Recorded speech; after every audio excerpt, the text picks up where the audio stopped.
बिस्मिल्लाहिर्रहमानिर्रहीम। अस्सलाम वालेकुम दोस्तों, मेरा नाम मोहम्मद इस्माइल है। आज का जो टॉपिक है ये आप पेज एसईओ का इंट्रोडक्टरी टॉपिक है। इसमें हम डिस्कस करेंगे अबाउट आप पेज एसईओ एंड कि आप पेज एसईओ होती क्या है एंड इसमें किन किन चीज़ों का ख्याल रखना पड़ता है एंड उसके साथ साथ कैसे आप एक न्यू वेबसाइट को रैंक करवा सकते हैं। ये तमाम चीज़ें इंशाल्लाह आप लोगों के साथ डिस्कस होगी। हम लोग स्टार्ट लेंगे यहाँ से। एक वेबसाइट है 10hunter.com, इसको देख भी लेते हैं, जो कि आई थिंक मैंने स्पेलिंग गलत लिखा। एनी हाउ इस वेबसाइट को ले लेते हैं, अपनी वाली वेबसाइट को cartwheeler.com, राइट। सो स्टार्ट पे जो चीज़ें मुश्किल होती है वो आहिस्ता आहिस्ता बंदा कवर करना शुरू कर देता है एंड कुछ टाइम बाद उसको जो पिछली वाली चीज़ें थी वो आसान लगती है एंड जो बाद में आने वाले चैलेंजेस है वो उसको लगते हैं कि इंतहाई मुश्किल है, जिसको हम नहीं कर सकते, राइट। तो इन तमाम चीज़ों को हम लोग कवर करेंगे इस टॉपिक में एंड आप लोगों को बताया जाएगा कि how to rank a website in Google and कौन कौन से टूल्स आप लोग यूज़ कर सकते हो, यूटिलाइज कर सकते हो अपने ब्लॉग को बेहतर बनाने के लिए, ठीक है। cartwheeler.com जब हम लोगों ने स्टार्ट की थी तो इसके पीछे कोई ऐसा एम नहीं था कि इसको हम लोग आगे लेके जाएंगे और इस लेवल तक के इसको फिर हम लोग बाकायदा एज एन एग्जाम्पल शो करवाएंगे। इस वेबसाइट पे मैंने स्पैम चीज़ें भी ट्राई की है, फाइवर भी ट्राई किया है। इस वेबसाइट को तकरीबन 4 महीने डाउन टाइम था, इसका कम्प्लीटली डाउन था। तकरीबन 3-4 महीने मैंने इस पर कोई काम भी नहीं किया। सब कहते थे कि वेबसाइट ख़राब जा रही है, ख़राब जा रही है। मैं कहता था यार हो जाएगा एंड फाइनली अजमीन ने मुझे मजबूर कर दिया और हमने इस वेबसाइट पर काम स्टार्ट कर लिया एंड शुक्र अल्हम्दुलिल्लाह हमने इसको एक दफ़ा फिर रन करवा दिया, ठीक है। तकरीबन 8-9 महीने बाद मैं आपको एक बार फिर बता दूं कि इस वेबसाइट की फ़र्स्ट सेल जनरेट हुई थी 4 महीने बाद, 4 मंथ बाद इसकी फ़र्स्ट सेल जनरेट हुई थी। फर्स्ट मंथ इसकी जो अर्निंग थी आई थिंक वो $16 थी, इस तरह के $6 थी कि $46 थी, मुझे याद नहीं है। And after that second month की इससे थोड़ी सी ज़्यादा हो गई, 46 थी कि 86, मुझे एग्जैक्ट फिगर याद नहीं है। एंड उसके बाद वो 100 में चली गई और उसके बाद वो इंक्रीज होती गई। इजाज़ मैं आपको आराम से बता रहा हूँ, आप लोग नोट करते, काइंडली क्वेश्चन ना करें इस बार। एंड आफ्टर 6 to 7 मंथ बाद ये वेबसाइट 1000 फिगर से हो जा रही थी। उसके बाद तकरीबन $600-700 तक जब पहुंची तो बस मैंने इस पे काम स्टॉप कर दिया and just give me a minute.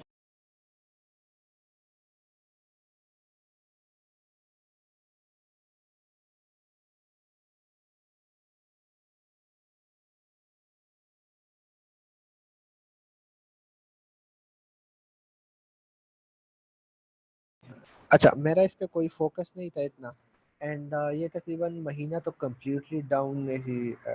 एक बंदे को समझ नहीं आ रही थी कि इसको कैसे इसका डेमो वगैरह चेंज कर ले, नया थीम चढ़ा ले। तकरीबन 6-7 दफ़ा तो इसका डिज़ाइन हमने चेंज किया, कंटेंट चेंज किया, लेकिन ये वेबसाइट चलता रहा एंड फाइनली आफ्टर मतलब 7-8 मंथ्स इसको मैंने थोड़ा सा सीरियस लिया, थोड़ा सा सीरियस। और बिलीव थोड़ा सा सीरियस मीन के मैं इसको हफ्ते में एक बार देख लेता हूँ एंड ये वेबसाइट रेगुलर बेसिस पे मुझे $500-600 प्लस जनरेट करके दे रहा था, $800 तक। एंड आफ्टर 1 ईयर जब इस पे थोड़ा सा काम हुआ, तकरीबन 20 दिन इस पे काम हुआ, तो इस वेबसाइट ने मुझे 1200 प्लस जनरेट करके करना शुरू कर दिया। एंड आफ्टर 2 मंथ ये वेबसाइट मुझे तकरीबन $1700 तक लेके गया, राइट। मैंने बाकायदा उसकी स्क्रीनशॉट भी शेयर की थी। एंड आफ्टर दैट मैं कुछ चेंजेस कर रहा था। एक वेबसाइट जिसने मेरी कॉपी की थी, यहाँ पे आप देख सकते हैं, एक वेबसाइट जिसने कॉपी मारी थी, एक नहीं बल्कि बहुत सारे। मैं वैसे ही लगा हुआ था, काम कर रहा था एंड मेरी अपनी मिस्टेक की वजह से जहाँ पे इनके यूआरएल्स पुट करने थे मैंने अपने पुट कर दिए एंड कार्टविला को मैंने 17 डेज के लिए अगेन डाउन कर दिया। 17 डेज में मैंने बहुत कुछ सीखा, बिलीव मी। एक ये बात मैं दिल से कह रहा हूँ, बिलीव मी, कभी भी आपने ये नहीं सोचना कि ये काम गलत हुआ है। हमेशा उस चीज़ का कोई ना कोई पॉजिटिव पर्पस तलाश किया करें। जब ये वेबसाइट डाउन चली गई तो मैंने सोचना शुरू कर दिया कि इसका एक अल्टरनेट सोल्यूशन भी होना चाहिए जिसको मैं लोगों के सामने पेश कर सकूं, राइट। एंड मैंने एक दूसरी वेबसाइट पे काम स्टार्ट कर लिया, बल्कि दो पे काम स्टार्ट कर लिया।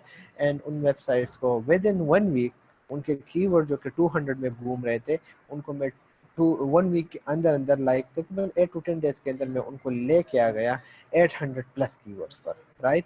एंड ये जस्ट था ऑन पेज एसईओ की बेसिस पे। मैं आपको अगेन कह रहा हूँ, मैं ऑफ पेज एसईओ इंतहाई कम करता हूँ, कभी मैं बहुत कम करता हूँ, एंड जो करता हूँ वो भी नॉर्मली जंक्स होता है, बहुत कम क्वालिटी वेबसाइट बैकलिंक्स वगैरह बनाता हूँ। मैं आप लोगों के साथ वो तमाम चीज़ें शेयर करूँगा किस तरीके से काम होता है, राइट। सो आप लोगों ने sketch.io, यहाँ पे शायद आई थिंक होगा। मैं आप लोगों के साथ तमाम डिटेल्स शेयर करूंगा कि किस तरीके से काम करना है, किन किन चीज़ों को टारगेट करना है। एंड आप लोगों में से जो इंटरेस्टेड है, मैं पर्सनली कुछ लोगों से बहुत उम्मीद हूँ, मैं उनको इन वेबिनार के अलावा, वीकली जो वेबिनार है इनके अलावा, मैं उनको पर्सनली अब टाइम दूंगा, उनकी वेबसाइट्स की एनालिसिस करूंगा एंड बाकायदा उन चीज़ों को उनके साथ देखूंगा कि कौन सा काम कैसे जा रहा है, क्योंकि मुझे रिजल्ट्स चाहिए। साफ साफ कह रहा हूँ, मुझे रिजल्ट्स चाहिए। रिजल्ट्स आ रहे हैं लेकिन रिजल्ट्स की तादाद उस तरह नहीं है जिस तरीके से होनी चाहिए। ज़्यादा हम लोग अब कोशिश करेंगे कि हम लोग रिजल्ट्स जनरेट कर ले, राइट। मैं आप में से 2 3 4 बंदे मैं उनको पिक करूँगा एंड उनको मैं इन क्लासेस के अलावा, वेबिनार के अलावा पर्सनली भी टाइम दूंगा, राइट। इन तमाम चीज़ों का आप लोगों ने ख्याल रखना है एंड आप लोगों ने अब फोकस करना है अपने काम पे। एंड उनके साथ में रेगुलरली एक पर्सनल व्हाट्सएप चैट में उनके साथ बाकायदा डिस्कशन करूंगा कि उनकी जो प्रॉब्लम्स हो उनको उसी टाइम सॉल्व किया जाए, राइट। उम्मीद रखता हूँ कि आप में से कुछ लोग और एक्टिव हो जाएंगे। नाउ ये रही कार्टविला की स्टोरी। मैंने कुछ स्पैम बैकलिंक्स बनाए थे फाइवर वगैरह से बाय करके, जिन्होंने मेरी वेबसाइट की रैंकिंग में इजाफा किया। एंड जब मैंने देखा कि मैंने जंक्स बैकलिंक्स बनाए हैं तो मैंने उनको लाइक मैंने उनको रिमूव कर दिया गूगल डिस्कवर टूल्स के थ्रू, राइट। अब करना क्या है, कहाँ से स्टार्ट होना है, आपकी एक न्यू वेबसाइट बनी है, राइट। एंड उस न्यू वेबसाइट को हम लोगों ने नेक्स्ट लेवल पे लेके जाना है, ठीक है। लेट्स सपोज मेरी वेबसाइट है यहाँ पे 10hunters.com, ठीक है, मेरी ये वेबसाइट है। अब इस वेबसाइट को मैंने आगे लेके जाना है। उसके लिए मैं कुछ तरीके यूज़ करूँगा, कुछ चीज़ें यूज़ करूँगा जिनका आप लोगों ने भी यूज़ करना है। एंड तरीके से वो चीज़ें क्या होगी वो अब हम लोग डिस्कस करेंगे आज जनरली, एंड उसके बाद इनको बाकायदा डिटेल के साथ कवर किया जाएगा, राइट। फर्स्ट ऑफ ऑल मैंने करना क्या है कि मैं करूँगा जो सबसे इम्पोर्टेंट है वो, देखिए मैं जितना देख रहा हूँ आप लोगों का काम, आप लोग इंटरनल एसईओ आप लोगों की स्ट्रांग नहीं है, आप लोग आप पेज एसईओ पे ज़्यादा फोकस कर रहे हैं और ऑन पेज पे कम कर रहे हैं। ये चीज़ गलत है, इस तरह नहीं होना चाहिए। कोशिश करें कि आप लोग आप ऑन पेज एसईओ पे, क्योंकि ऑन पेज जो वेबसाइट रैंक करता है आप लोग सोच ही नहीं सकते। आई थिंक 2 दिन पहले के 3 दिन या 4 दिन पहले हमने एक आर्टिकल अपलोड किया cartwilla.com पे, और जो तकरीबन अभी गूगल के 3rd पेज पे पहुंच गया है without any backlink, without any supportive content. सिर्फ वो एक कंटेंट है जो cartwilla.com पे डाला गया है, एंड उसने बाकायदा उन वेबसाइट को, हमारी पर्सनल वेबसाइट को बीट कर दिया है जिसके बाकायदा बैकलिंक्स बने हुए हैं। वजह क्या है? Strong internal linking and strong content, quality content, ठीक है। तो इन चीज़ों का आप लोगों ने ख्याल रखना है, राइट। अब हम यहाँ पे कुछ चीज़ें डिस्कस करेंगे। ब्लॉग कमेंट्स हो गए स्टार्ट के लिए, राइट। एंड जो क्या कहते हैं टिपिकल टाइप एसईओ आप कहते हैं या जो भी कहते हैं, एसईओ नॉर्मली एक ऐसी चीज़ है जिसको हम लोग आप पे जैसे पता नहीं ये क्या भला होगी, और ऑब्वियसली मुश्किल काम है आप पे SEO. But the thing is, मेरे लिए वो एसईओ बस मेरी एसईओ है जो कि मेरे साइट पर रैंक करता है। बिलीव मी, मुझे और किसी चीज़ की ज़रूरत नहीं है, ठीक है। तो ये जो चीज़ें मैं यहाँ पे मेंशन कर रहा हूँ ये वो चीज़ें हैं जो कि मेरी वेबसाइट पर रैंक कर रही है, एंड मैं इनको ही यूज़ करते हुए, यूटिलाइज करते हुए, मैं आप लोगों को भी ब्लॉग रैंक करवाने की इंशाल्लाह अपनी पूरी कोशिश करूँगा, राइट। साइटेशन फ्लो, ये एक चार्ट मैं आप लोगों के सामने बना रहा हूँ। उम्मीद रखता हूँ कि आप लोग को इससे बेनिफिट मिलेगा। ठीक हो गया। अच्छा ये कैसे साइकिल हो जा, अब मुझे इसकी समझ नहीं आ रही। अच्छा हाँ, हाँ, हाँ, कहाँ से चेक करना होगा?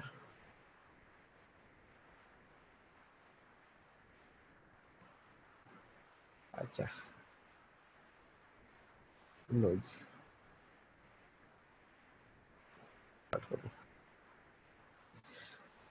सो गाइस ये चीज़ें हैं जिनको नॉर्मली एक वेबसाइट को रैंक करने के लिए मैं यूज़ करता हूँ, ठीक है। बहुत सारी चीज़ें होगी लेकिन मैं इस वक्त सिर्फ आप लोग को वो बताऊंगा जो कि हम लोग स्टार्ट में यूज़ करते हैं, ठीक है। इस चीज़ का ख्याल रखना है। एंड अगेन मैं कह रहा हूँ जिस तरह हमने कीवर्ड रिसर्च किया था, एंड कीवर्ड रिसर्च में स्टार्ट को आप जस्ट कीवर्ड का तरीका समझा गया था, एंड आपने कहा था कि सर बस यही मेथड है, मैंने कहा यही मेथड है। फिर टाइम के साथ साथ उसमें मैंने चेंजेस कर लिए और एसईएम रश का एडवांस टेक्निक भी मैंने आप लोगों के साथ शेयर कर दिया जो कि बेहतरीन है, ठीक है। एंड वो टेक्निक आप न सिर्फ अपने ब्लॉग के लिए यूज़ कर सकते हैं बल्कि आप उसको अब आप पेज या कंपटीटिव स्टिलिंग के लिए, बल्कि उसके साथ साथ आप लोग अपने आर्टिकल को एसईएम रश में पुट करें। उसके बाद उसके कीवर्ड्स की तरफ जाए, देखें कि आपके कीवर्ड्स कहाँ पे मूव कर रहे हैं। उनमें से जो कीवर्ड जो कि सेकंड थर्ड पेज पे अच्छे सर्चेस के साथ रैंक कर रही हो, उस कीवर्ड को थोड़ा सा सही तरीके से यूटिलाइज करते हुए उन्हें पोस्ट के अंदर 2-3 बार यूज़ कर ले, एंड वो कीवर्ड फर्स्ट सेकंड पेज पे आ जाएगी। एंड मैं पर्सनली इसको कर रहा हूँ, बाकायदा रिजल्ट्स हो आ रहे हैं, राइट। नाउ आ गई बात बैकलिंकिंग की या ब्लॉग कमेंटिंग की। ब्लॉग कमेंटिंग क्या चीज़ है? ब्लॉग कमेंटिंग जो है ये भी आपको बताया जाएगा, एंड इसमें फिर आपको ये भी बताया जाएगा कि बैकलिंक्स जो है उनकी किस्में क्या है। ये बाकायदा कोर्स में मेंशन भी है, लेकिन हम लोग इसको थोड़ा सा क्या कहते हैं, अगेन वो करेंगे, डिस्कस करेंगे। एंड फायदे क्या है, नो फॉलो डू फॉलो, ये तमाम चीज़ें मैं आप लोगों को सिंपली समझाता हूँ, ठीक है। सिंपली मैं आप लोगों को समझाता हूँ कि ये क्या हो, क्या चीज़ें, ठीक है, एंड किस तरीके से हम लोगों ने इनको यूटिलाइज करना है। सो गाइस यहाँ पे हो गया डू फॉलो, यहाँ पे हो गया नो फॉलो, यहाँ पे हो गया डू फॉलो। ब्लॉग कमेंट से क्या फ़ायदा होता है, मैं सिंपली आप लोगों को यहाँ पे दिखा दूँ। सपोज हम लोग जाते हैं bloggingcage.com पे, राइट, या हम लोग जाते हैं shoutmeloud.com पे, कोई भी वेबसाइट रख ले, ठीक है। वहाँ पे क्या होता है, आप लोगों को हर आर्टिकल के नीचे एक बॉक्स दिया जाता है कि आप लोग कमेंट कर लो, ठीक है। नाउ कमेंट का फ़ायदा क्या है? कमेंट के बहुत सारे फ़ायदे हैं। कमेंट से तो एक चीज़ ये है कि आप अपने जो ब्लॉगर, आपके रिलेटेड फील्ड वाले लोग होते हैं, आपकी उनके साथ इंटरेक्शन बढ़ती है, ठीक है। वो आप लोगों को जानते हैं और आप उनको जानते हैं बाकायदा रेगुलर कमेंटिंग के थ्रू, ठीक है। दूसरा जो है, आपका जो पोस्ट आप देखते हैं वहाँ पे आपको जो मसला नज़र आता है तो आप उस मसले को हल करने के लिए कमेंट यूज़ करते हो, एंड कमेंट में वो बंदा आपको आंसर करते हैं, आपकी प्रॉब्लम सॉल्व हो जाती है। तीसरा, जो बंदा पोस्ट लिख रहा होता है वो बंदा, उसको और मोटिवेशन मिल जाती है कि मेरे पोस्ट लोग देखते हैं, एंड इट मीन के they are learning something new, and it mean के मुझे ये चीज़ कंटिन्यू रखनी चाहिए, ठीक है। ये तो वेबसाइट की साइड पे हो गया। नाउ जो सबसे इम्पोर्टेंट चीज़ है, इंटरेक्शन से क्या होता है कि उस बंदे को जब आप फिर कमेंट, आप उसकी वेबसाइट पे रेगुलर कमेंटिंग करते हो, and after some time you wanna publish a guest post on that website, simply you go to the contact us page and you write like KIM is my blogger and I wanna publish a guest post on your website, and इस तरीके से आप कुछ लिख लेते हो तो उस बंदे को ऑलरेडी आपका पता होता है, क्योंकि उसकी वेबसाइट पे आप रेगुलर कमेंटिंग कर रहे होते हो, एंड अगर वो एलो नहीं भी करता तो वो आपको एलो कर देता है, क्योंकि वो बंदा आपकी रिस्पेक्ट करता है, क्योंकि आपने उसकी वेबसाइट को अपडेट रखा होता है थ्रू योर कमेंट्स, ठीक है। ये तो हो गई एक चीज़। दूसरा इंटरेक्शन, वो आपको जान लेता है, कल को कोई प्रॉब्लम होती है आप उसको मैसेज करते हैं, वो आपको रिप्लाई कर देता है, ठीक है। तीसरी सबसे इम्पोर्टेंट बात कि आपको एक लिंक मिल जाता है उस वेबसाइट से, ठीक है। कैसे लिंक मिल जाता है? आप जब यहाँ पे क्लिक कर लेते हो, यहाँ पे आप कमेंट कर लेते हैं, I was stumbling website Google in, I just stumbled your website, shout me loud and found it great, and the content you have shared are blah blah blah, right. आपने लिख लिया ना, आई हैव अ क्वेश्चन, आप अपना question लिख लेते हैं, ठीक है। उसके बाद यहाँ पे आपका नाम हो गया, यह है आपका ईमेल हो गया, एंड यहाँ पे आपकी वेबसाइट का एड्रेस हो गया, ठीक है। सपोज यहाँ पे आपकी वेबसाइट का एड्रेस होगा। तो इससे जब आप यहाँ पे कमेंट कर लेते हो, लेट सपोज है हर्ष या जो भी है, देखते हैं किस बंदे ने ये पोस्ट लिखा है, थोड़ा सा उसका नाम आपने मस्त ऋत्विक है, राइट। इससे थोड़ा सा पर्सनल टच होता है, ठीक है, उस बंदे को लगता है कि इसने पोस्ट जी इसके है। या यहाँ पे आप देख ले, I just stumbled.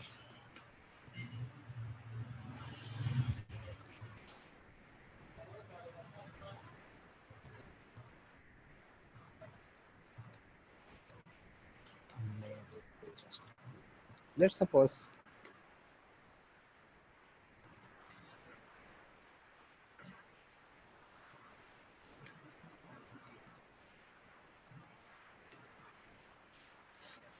देखिए, मुझे पता नहीं उसने क्या पोस्ट लिखा है, मैं जनरल कमेंट कर रहा हूँ, लेकिन ये ज़्यादा बेहतर होगा कि आप पोस्ट को एक दफ़ा रीड कर ले। Use tag assistant to test different IPs. आप ये किस चीज़ से रिलेटेड है, आप पोस्ट को थोड़ा सा रीड कर ले, ये ज़्यादा बेहतर होगा। Google Analytics will filter to exclude multiple IPs, right. मुझे नहीं पता कि क्या कह रहे हैं। I wasn't aware of this thing before this blog post. I hope it will help me in future, ठीक है। इस तरह का कोई भी कंटेंट टाइप कर ले, बंडल ऑफ थैंक्स रिगार्ड्स। इस चीज से थोड़ा सा वो बंदा समझता है कि वाकई ये बंदा जेन्युइन है, क्योंकि नॉर्मली लोग स्पैमी कमेंट्स करते हैं, ठीक है। आपका नेम हो गया, आपका ईमेल हो गया, एंड आपका वेबसाइट का एड्रेस हो गया, एंड जब आप सबमिट का बटन दबा देते हैं, ठीक है, तो एक बैक लिंक बन जाता है इस वेबसाइट से आपकी मेन वेबसाइट की तरफ। देखें कैसे, जब आप इस नाम पे ओके करोगे तो ये नाम कार्टविला की तरफ मूव कर लेता है, राइट। नाउ फायदा क्या है, अब मैं आपको बताता हूँ। दो फायदे हैं इसके। आज सिर्फ ब्लॉग कमेंटिंग को डिस्कस करते हैं। दो फायदे हैं जनाब। दो फायदे ये है कि एक तो इस बंदे का आपका ट्रस्ट और इस बंदे का ट्रस्ट बिल्ड हो जाता है, ठीक है। ये पिक्चर बार बार आती है तो ये वेबसाइट आपको रिकॉग्नाइज कर लेता है। कल को आपको गेस्ट पोस्ट की जो ऑफर है वो एक्सेप्ट करता है, उसके साथ सोशल इंटरेक्शन, एंड कल को आप उसके साथ सोशल इंटरेक्शन बहुत ज़्यादा मैटर करता है, ठीक है। ये चीज़ हो गई। दूसरी बात ये कि जब लोग आते हैं ब्लॉग कमेंटिंग वो देखते हैं, पोस्ट को देख लेते हैं, एंड पोस्ट से ज़्यादा उनको नॉलेज मिलता है कमेंट से, क्योंकि उनके डिफरेंट प्रॉब्लम होते हैं जिनको नॉर्मली कमेंट्स में लोग क्वेश्चन करते हैं, एंड वो लोग उसको आंसर करते हैं। देखिए, now I have successfully blog my own IP from Google analytics. आप देख सकते हैं कितने ज़बरदस्त तरीके से लोगों ने कमेंट्स किए हैं, इन कमेंट्स को लोग रीड करते हैं। अब लेट्स सपोज मुझे ये कमेंट अच्छा लगा तो मैं क्या कर लेता हूँ, मैं इस पर ओके कर लेता हूँ, ठीक है। मैं देखता हूँ कि इस बंदे ने अच्छा कमेंट किया है, देखता हूँ कि इसकी वेबसाइट अपनी कौन सी है, राइट। तो मुझे पता चल जाता है कि इसकी वेबसाइट कौन सी है, मुझे उसकी ट्रैफिक का भी पता चल जाता है, एंड मुझे दूसरा वेबसाइट मिल जाता है कमेंट करने के लिए। तो एक तो शाउट मिल आउट से हार्श मेरे वेबसाइट पे विजिट कर लेगा, हार्श नहीं करेगा, ये बंदा मस्ट करेगा क्योंकि मैंने वेबसाइट से रिलेटेड कमेंट किया है। इसके बाद जितने विजिटर आ जाते हैं, अगर आप देख के शाउट मिल आउट को, ठीक है, तो इसकी 2 मिलियन ट्रैफिक जा रही है, ठीक है। 2 मिलियन ट्रैफिक में कम से कम 3 4 10 बंदे ऐसे होंगे जो रेगुलर आपकी वेबसाइट की तरफ विजिट स्टार्ट कर देंगे। ये कमेंट का एक फायदा हो गया। दूसरी बात, आपको एक नो फॉलो बैकलिंक मिल जाती है। So there are two types of backlinks, no follow and do follow. तो what is the difference between no follow and do follow, मैं आपको आसान अल्फाजों में समझाता हूँ। एक बंदा, आप किसी को भेजते हैं जॉब के लिए, ठीक है, एंड आप उसको कहते हैं कि ये जो बंदा है ये मेरा जानने वाला है, ठीक है, आप उसको मेरा सलाम कह दे, लेकिन मर्जी उसकी, वो आपको फेल करे या पास करे इंटरव्यू में, ठीक है।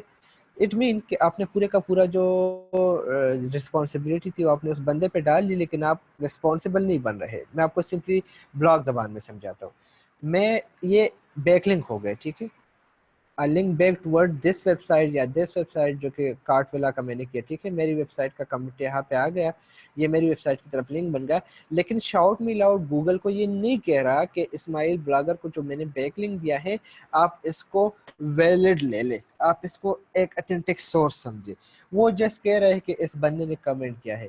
सो जब बहुत सारे नो फॉलो बैकलिंक बन जाते हैं तो आपकी वेबसाइट की अथॉरिटी में इजाफा होता है। गूगल उसको एज अ पॉजिटिव सिग्नल लेता है। एंड ये मैं एक बेनिफिट बता रहा हूँ, बहुत सारे बेनिफिट्स है, ठीक है। गूगल इसको एज अ पॉजिटिव पॉइंट लेता है एंड वो समझते हैं कि ये बंदा एक्टिव है, बाकायदा कम्युनिटी में लोगों के साथ मिलता है, बाकायदा अपने ब्लॉग को प्रमोट करने की कोशिश करता है, एट्सेट्रा एट्सेट्रा एट्सेट्रा। एंड आपकी ब्लॉग की जो ओवरऑल अथॉरिटी है वो इंक्रीज होनी शुरू हो जाती है। दूसरा है do follow backlink. Do follow backlink क्या होता है? डू फॉलो बैकलिंक में जब मैं कमेंट, वो ज़्यादातर कमेंट में नहीं होता, वो यहाँ पे होता है। ये बंदा आपको मेंशन कर देता है, like you can use reject testing tool, ठीक है, ये वाला हो गया। जब आप इस पे जाते हैं तो ये डू फॉलो होता है। अब डू फॉलो नो फॉलो का आपको पता कैसे चलेगा, ठीक है। उसके लिए सिंपली आप लोग एक वो इंस्टॉल कर लो, एक क्या कहते हैं, ब्रोकन लिंक चेकर। ये आप इंस्टॉल कर लो, एक एक्सटेंशन है, ठीक है। ये आपको बताता है कि इस वेबसाइट पे कितने डू फॉलो बैकलिंक है और कितने नो फॉलो बैकलिंक है, ये वाला प्लगइन, ठीक है। सो यहाँ से आपको पता चलेगा कि इस बंदे ने इस वेबसाइट को डू फॉलो बैकलिंक दिया है या नो फॉलो बैकलिंक दिया है। ये वाला आप लोगों ने मस्ट इंस्टॉल कर, ये प्लगइन नहीं, sorry, Chrome extension, sorry, Chrome extension ये रहा, ठीक है। सो इसको आप लोग इंस्टॉल कर लेते, तो जब आप इस पे ओके कर लेते हैं, मैंने 2 दिन पहले रिमूव कर दिया, प्लगइन बहुत सारे हो गए थे, मेरा फिलहाल काम नहीं था तो मैंने इसको रिमूव कर दिया, ठीक है। तो ये आपको बताते हैं कि ये डू फॉलो बैक लिंक है या नो फॉलो बैक लिंक है, यहाँ पे आपको, ठीक है। तो अच्छा, इसके कुछ फ़ायदे भी मैं आपको बताऊंगा, ब्रोकन लिंक्स बनाने के, बिल्डिंग के, वो भी आगे हो जाएगा, ठीक हो गया। So do follow back link में शाउट मी लाउड गूगल को बाकायदा जिम्मेदारी के साथ बता रहा है कि ये वेबसाइट जेन्युइन है, ये वेबसाइट ऑथेंटिक है एंड इसका ट्रस्ट इस वेबसाइट की तरफ पास हो रहा है, राइट। एग्जांपल इसके नो फॉलो का मैं आपको एग्जांपल लूंगा और डू फॉलो का आपको मैं सिंपल एग्जांपल दूंगा। यूनिवर्सिटी में आपकी एडमिशन हो रही है और एक आम से बंदे जिनका यूनिवर्सिटी से कोई ताल्लुक भी नहीं है, 10-15 बंदे जाके जो है वो इंटरव्यूअर को कहता है कि यार इस बंदे को पास कर ले। उन 10 बंदों का इम्पैक्ट जो है इतना नहीं पड़ता, ठीक है। उसकी बढ़ापे की बेस पे, उनकी एज के बेसिस पे वो बंदा शायद ही थोड़ा बहुत जो है ना आपके साथ कंसेशन कर ले, क्वेश्चन में थोड़ा सा गुजारा कर ले। और दूसरी साइड पे यूनिवर्सिटी का डायरेक्टर आके इंटरव्यूअर को कहता है कि यार इस बंदे को पास कर लो, मैं उसको जानता हूँ पर्सनली, ठीक है, या ये मेरा भतीजा है, भांजा है, जो भी है। उस सिचुएशन में इंटरव्यूअर जो है 90%, 99, बल्कि वो इंटरव्यूअर अक्सर ही उसको पास कर देता है, ठीक है। तो जो हाई अथॉरिटी वाला हो गया उसको डू फॉलो कहा जाता है, जो कि 10 बंदों ने कहा वो नो फॉलो था, क्योंकि उन्होंने कह दिया लेकिन उनको खुद भी पता नहीं कि ये बंदा मेरा बैकलिंक या जो मेरा मेरी सिफारिश है इसको एक्सेप्ट कर लेगा कि नहीं करेगा। So that is the difference between do follow no follow. आज चूंकि हम लोग जनरल डिस्कशन कर रहे हैं तो मैं जस्ट आप लोगों को समझा रहा हूँ। ब्लॉग कमेंटिंग कैसे करनी है इसका पूरा प्रोसीजर मैं आपको समझाऊंगा। सो ब्लॉग कमेंटिंग आप लोग मस्त करो, इस चीज़ को माइंड में रखिए, क्योंकि इससे आपकी वेबसाइट की अथॉरिटी बढ़ती है, इससे आपकी वेबसाइट की ओवरऑल अथॉरिटी बढ़ती है, आपकी वेबसाइट पे इनडायरेक्टली ट्रैफिक स्टार्ट हो जाती है एंड कुछ ब्लॉग उनको रेफर करने लगते हैं एंड इसको ये बाकायदा काउंट होते हैं, ये बात भी माइंड में रखिए, ठीक है। उसके बाद वेब 2.0 जो कि बहुत बड़ा टॉपिक है। वेब 2.0 इज वो ब्लॉग जो कि ऑलरेडी जो कि आपको सर्विस देते हैं कि आप उनके डोमेन पे अपना सब डोमेन बना सके, like wordpress.com, blogspot.com, weebly.com, tumblr.com, buffer.com, बहुत सारे हैं, मैं पूरा लिस्ट आप लोग के साथ शेयर कर दूंगा ना। Why web 2.0? हम लोग तो समझते हैं कि $5 दे दो, फाइवर पे बैकलिंक्स बना लो, वेब 2.0 बना लो and that's it. No, web 2.0 अगर आपने बनाने हैं तो फिर आपने उसको सही तरीके से चलाना भी है। पूरा प्रोसीजर इसका मैं आपको बताऊंगा कि वेब 2.0 को कैसे रन करना है। लेकिन आप लोगों ने जिस तरह आप लोग अपने वेबसाइट पे काम करते हो सेम आप यहाँ वेब 2.0 पे काम करोगे। यहाँ पे जो कंटेंट पब्लिश होगा इससे रिलेटेड कंटेंट यहाँ पे पब्लिश होगा एंड देन उसको कुछ रेलिवेंट एक्सटर्नल बैकलिंक्स हम देंगे, राइट।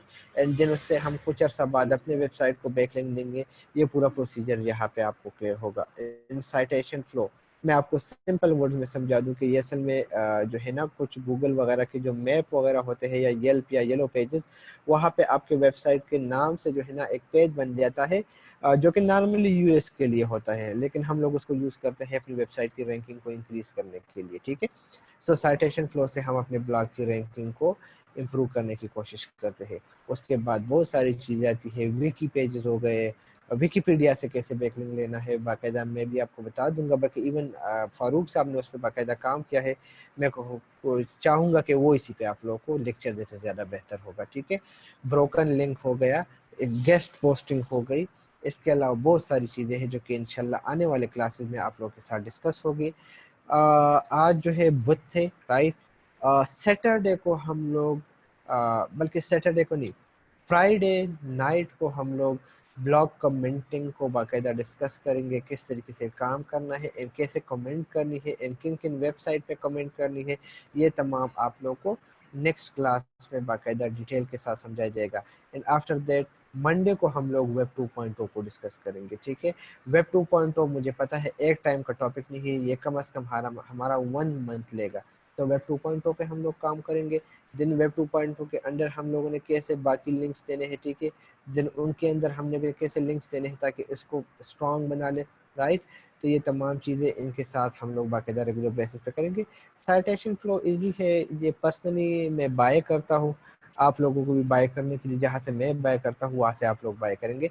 एंड इसके साथ साथ जो इम्पोर्टेंट चीज़ है, मैं सॉरी उसको बिल्कुल भूल गया, वो आप लोगों ने करना है सोशल सिग्नल, सोशल सिग्नल्स को टारगेट करना है, ठीक है। बहुत इंपॉर्टेंट है, बहुत वैल्यू है, मैं पर्सनली बाय करता हूँ, ठीक है। आप लोगों को भी जगह दिखा दूंगा कि आप लोग कहाँ से बाय कर सकते हैं। तो आई होप कि आप लोगों को भी वहाँ से बाकायदा बेनिफिट्स मिलेंगे, ठीक है। तो सोशल सिग्नल्स को भी बाकायदा डिस्कस किया जाएगा। सिंपली ये हम लोग पर्सनली नहीं कर सकते, मैं आपको जगह दिखा दूंगा मैनुअल तरीके से, ऑटोमेटेड तरीके से, दोनों में आपने फिर जिस पे काम करना है वो आप लोग कर लोगे। ये रहा आज का टॉपिक। इंशाल्लाह हमारा नेक्स्ट टॉपिक होगा फ्राइडे को, ब्लॉग कमेंट्स एंड कैसे प्रॉपर तरीके से डो फॉलो नो फॉलो, ये तमाम चीज़ें आप लोगों के साथ शेयर होंगी। जी, कोई क्वेश्चन?